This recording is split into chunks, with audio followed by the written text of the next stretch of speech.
Sit in a meditative posture. In this practice, emphasize on forceful exhalation.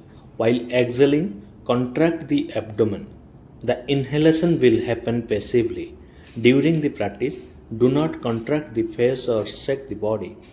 Practice 40 to 45 stroke in a one round. It cleans the respiratory tract, strengthens the nervous and digestive organs.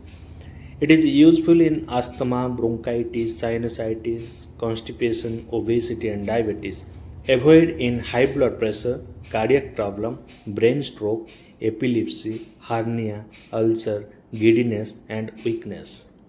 Practice two more rounds. Thank you.